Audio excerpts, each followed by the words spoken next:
I think for me personally, I've been on tour now since I was 18, travelling all over the world, playing events everywhere else in the world. So honestly, to come home and have an event on home soil in front of, our fans and all the people that we grew up playing squash with, really, I can't even explain what it means. It's going to be such a huge event for the two of us, and I'm just super excited to be coming home to play. Yeah, I think it would be huge for us. Like Joey said, there's a lot of people that support us from New Zealand, and we don't get to see them that often. We don't get to celebrate with them that often. So for them to be able to come and watch us play live, I think it would be amazing. I think the atmosphere will be incredible, and just to play with that sort of support in the crowd, I think we'll really enjoy it, and it'll be a special time for us and everyone in the squash community in New Zealand.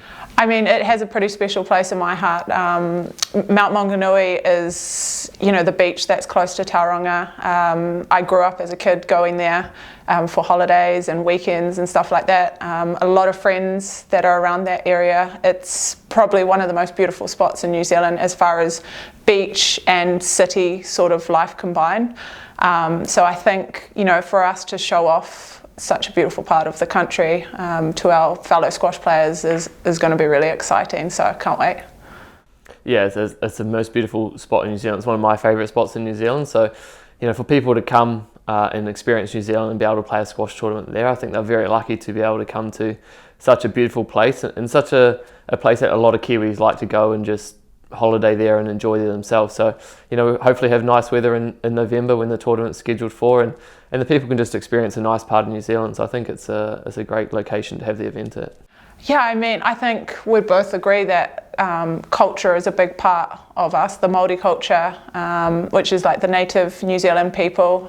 So we're hoping that they'll get to experience and feel what we felt growing up. I think, the locals will really try and get involved, and all the people involved with the tournament also are really, they want to make it special and let, when we go to Egypt or places like that, they try and give us a little taste of their culture. So for us, we've talked with the tournament organisers, and that's something that we really strongly want to come through in this event. So if people are thinking of coming, not only are they going to get to see great squash and the top players in the world, they'll get to experience, our culture.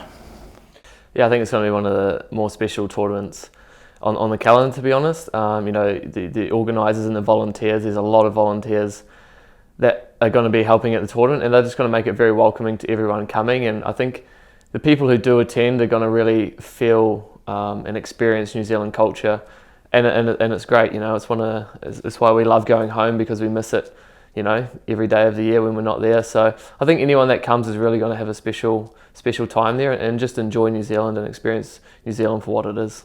Yeah, I mean, Barfoot has been supporting me now for a few years. I actually met Peter after the Commonwealth Games. He was there. He's such a kind, generous man who's a huge supporter of the New Zealand sporting circles in general. So we're in touch all the time, and he's very excited to be having all these great players coming to New Zealand. And obviously the bottom line is that he's trying to support squash in New Zealand, and he wants to put us back on the map as far as tournaments. So I think, to personally be supported by them and see them trying to do big things for squash in New Zealand it's a really special place in my heart.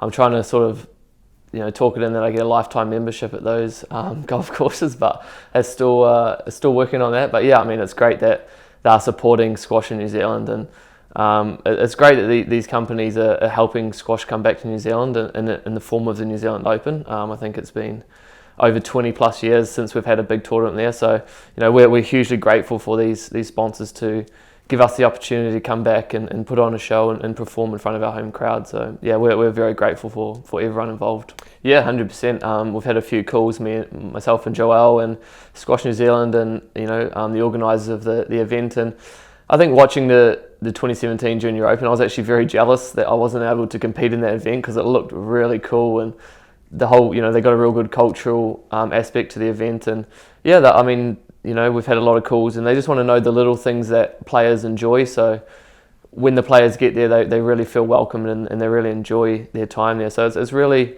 they're putting the event on to get, help out players, which I think is quite cool, and I think it's a good thing that they're doing. Yeah, I mean, we've had a few calls, as Paul said, with Wayne, headed mostly by Wayne Werder, who's the tournament director, I guess you would say, who was heavily involved with the World Juniors. But actually, the last time I played a tournament in New Zealand, he ran it. It was a 50k event back when Natalie Granger was still playing, and Natalie Grinham was the runner-up. So he's been involved in a lot of big events. He's been CEO of Bay of Plenty Sport, which is a huge sporting a huge area of sport in New Zealand. So he just wants to do the best job he can possibly do, like Paul said, involving the culture, but making sure that first and foremost the players are well taken care of. So yeah, we're sort of in touch with him, and any little things that he thinks of, he shoots across to us. So yeah, I think it's going to be a pretty special tournament. Yeah, 100%. I think we're going to go back. We're going to try and go back in July, just so we're not too overwhelmed with the whole homecoming, but it's going to be super special for us. Of course, there's a little bit of pressure at playing at home, but I think we'll enjoy that a lot more than it'll hurt us, and just having family and friends around will be quite special for us, I think. Yeah, as Paul said, I think the nice thing is that we're going home possibly in July, so it will kind of break the ice of the fingers crossed, that it sort of breaks the ice, because I know for myself, like already I'm there.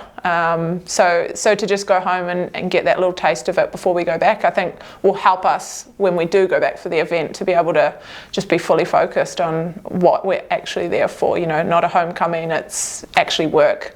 And like you said, how many more times is there going to be two of us, ranked highly in the world from New Zealand squash, just in the near future, to have us both playing on home soil in a big event. I think, the people in New Zealand will be so excited, and we obviously are too.